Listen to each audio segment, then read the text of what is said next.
Good afternoon to all of you. सगळ्यांना good afternoon. तर last lecture आपण पाहिलेले होते 2 question.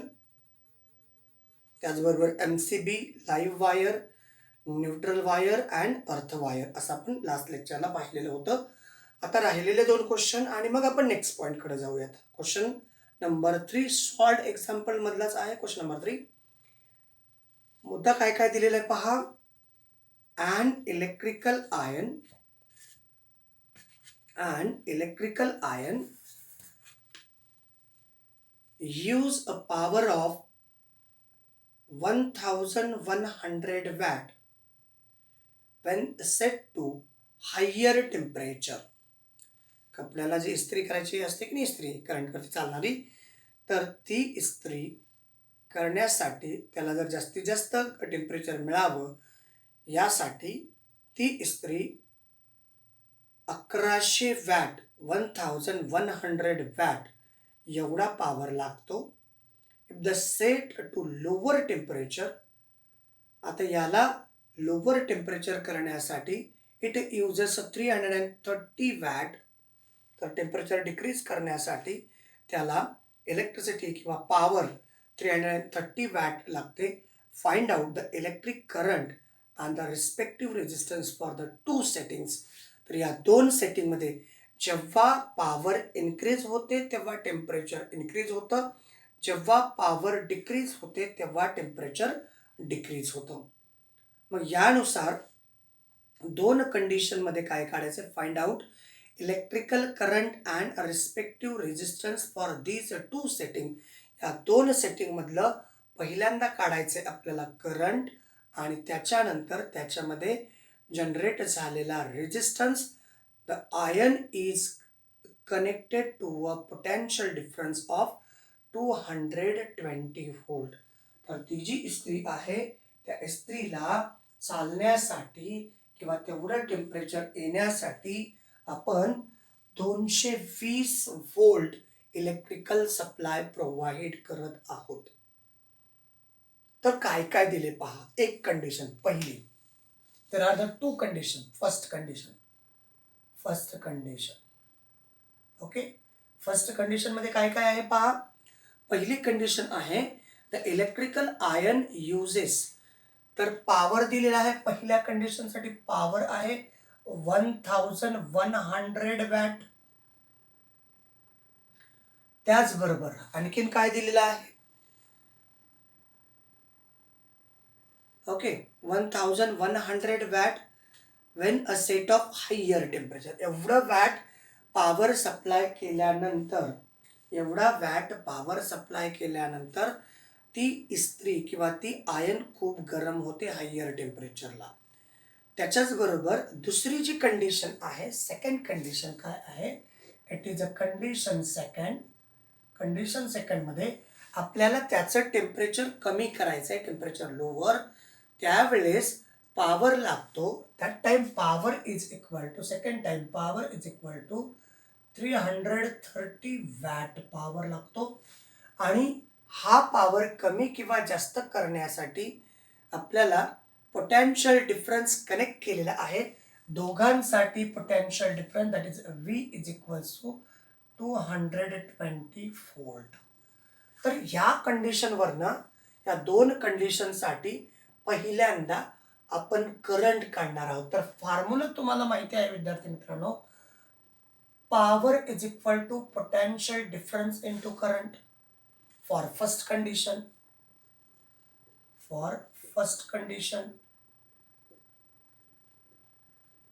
Right.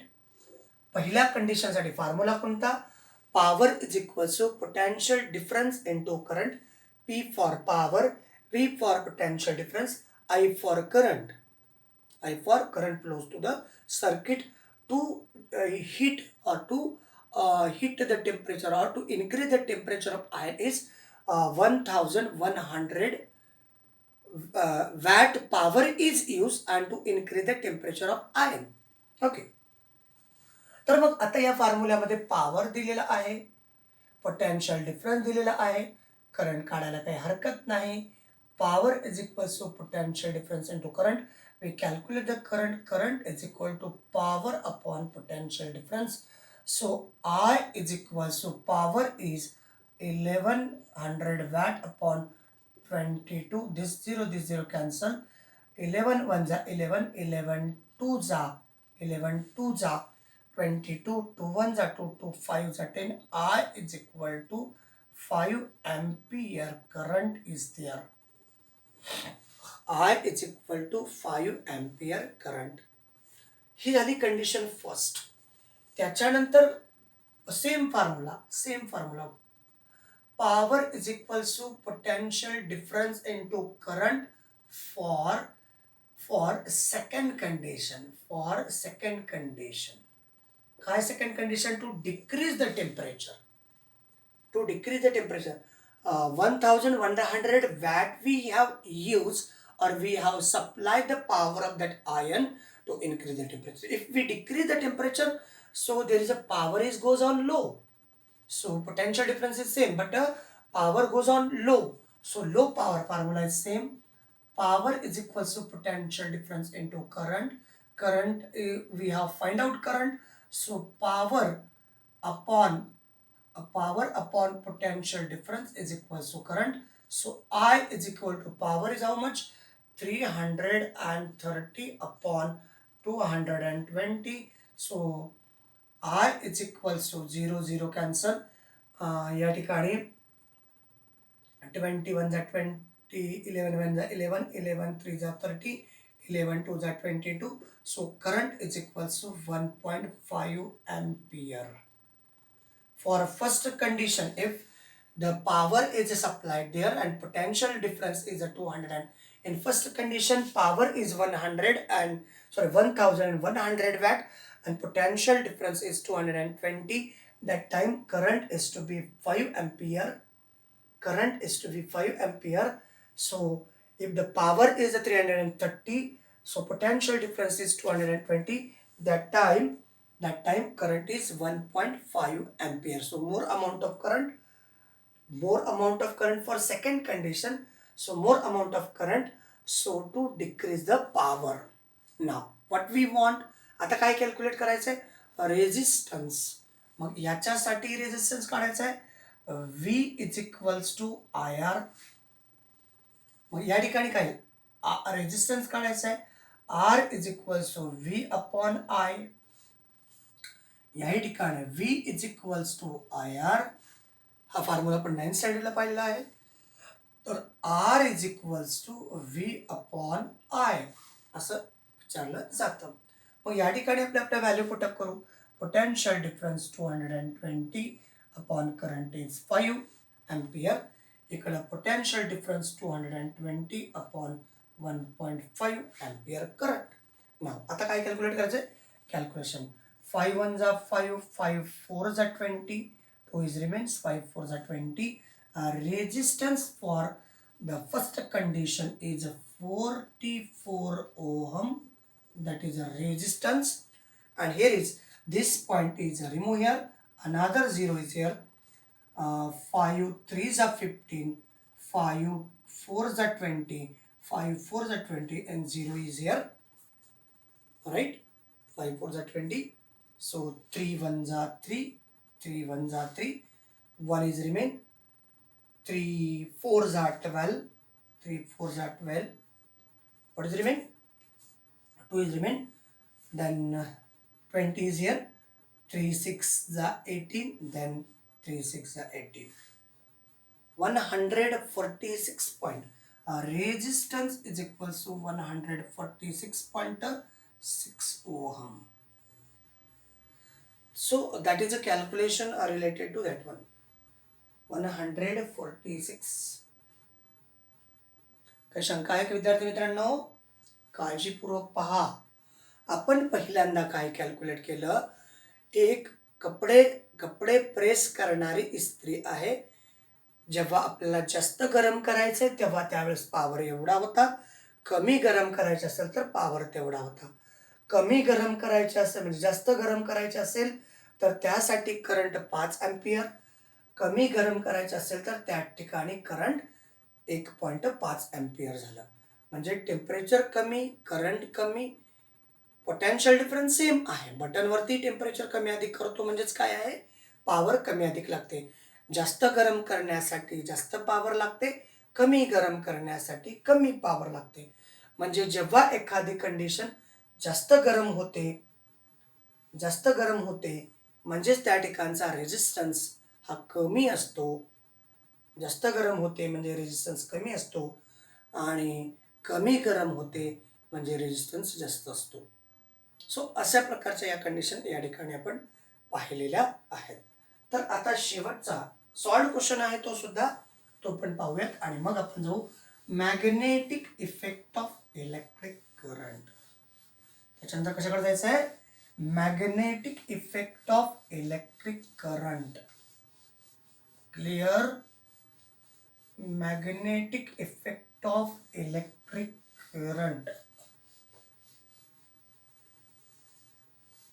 Okay, any doubt? No doubt about that one. Chalo, okay, question. An electric tungsten bulb. Electric tungsten bulb या ठिकाणी मी bulb काढतो आहे.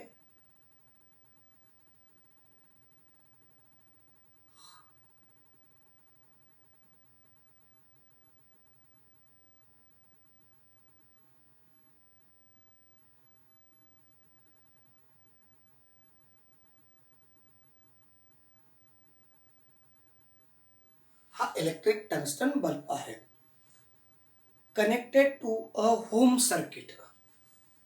याला या ठिकाणी सॉकेट आणि इथून तो होम सर्किट मध्ये कनेक्ट आहे. ओके, होम सर्किट मध्ये कनेक्ट झाला. The home electricity supply run at 220 volt. Potential difference दिला आहे 220 व्होल्ट. घरगुती सप्लाय आहे. when the switch on a current of, जेव्हा स्विच ऑन केल्यानंतर current of 0.45 ampere flows through the bulb. I दिलेला आहे 0.45 एम्पियर. हा करंट त्या सर्किटमध्ये फ्लो होतो. What must be the power in watt of the bulb. मग पॉवर काढायचे वेट ऑफ द बल्ब साठी. ओके, मग पॉवरचा formula, power is equals to potential difference into current. So power is equal to potential difference 220, current आहे 0.45. So power is equal to काय येईल, हा 0 cancel केला तर हा डेसिमल पॉइंट या ठिकाणी येईल. आता याला 45 ला 22 ने मल्टिप्लाय करायचा. 45 इंटू 22, 5 दुनी 10 ला 0 हाचा 1, 4 दुनी 8 आणि 1 9, इतर 0 इतर 0 इतर 9. It is a 9, it is a 9, sorry, it is a 0 990. So this one is 99 watt. Power is equal to how much watt? 99 watt. अलग लक्षात. पुढे इथपर्यंत बघा, साधं आहे. पोटेन्शियल डिफरन्स दिला, करंट दिला, पॉवर काढायचं. Power is equal to potential difference into current. पॉवरच्या ठिकाणी 220 ठेवलेला होता. करंट आहे 0.45, इथला 0 कॅन्सल केला, डेसिमल पॉईंट राईटला. 45 ला 22 ने मल्टिप्लाय केला, 99 वॅट. मग पुढं काय म्हटलंय, आता पॉवर आला 99 वॅट. आता पुढं काय म्हटलंय, if it kept in for 10 आवर. आता हा 99 वॅटचा बल्ब फॉर 10 आवर्स साठी ठेवायचा आहे. 10 आवर्स साठी. For 10 hour how many unit of electricity will be consumed. How many electricity 10 तास चालल्यानंतर how many electricity, how many unit of electricity, how many unit of electricity will be consumed. आता unit electricity म्हणजे काय, unit of electricity, unit of electricity is equal to काय आहे, kilowatt. Power in kilowatt.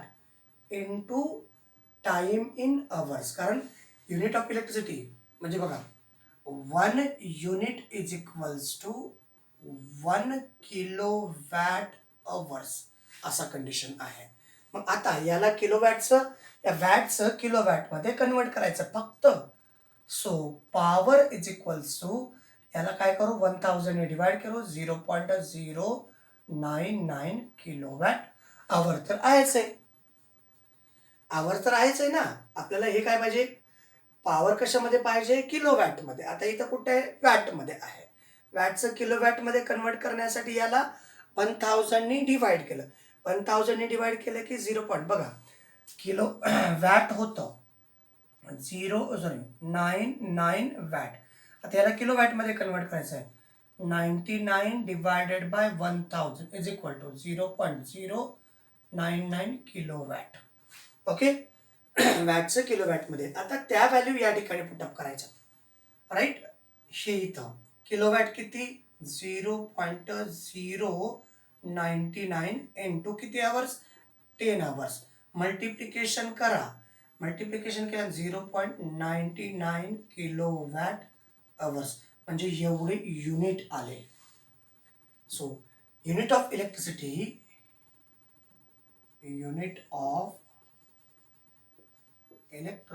Is equals to एवढे watt. किती unit 0.99 unit म्हणजे तेवढे kilowatt. इथं दिलंय 1 unit is equals to 1 kilowatt hours. तर 0.99 किलोवॅट आवर्स म्हणजेच 1 kilowatt hours is equals to 1 unit. therefore 0.99 kilowatt hours is equal to 0.99 unit. आलं लक्षात. अशा प्रकारे हे क्वेश्चन आपल्यापर्यंत सॉल्व्ड होते. आपण ते पुन्हा सोडविलेले आहेत. गोष्टी क्लिअर झाल्या असतील तर थँक्यू. समजल्या असतील अशा अपेक्षा ठेवतो आणि या व्हिडिओला सध्या आपण इथेच थांबूयात. थँक्यू. Thanks a lot.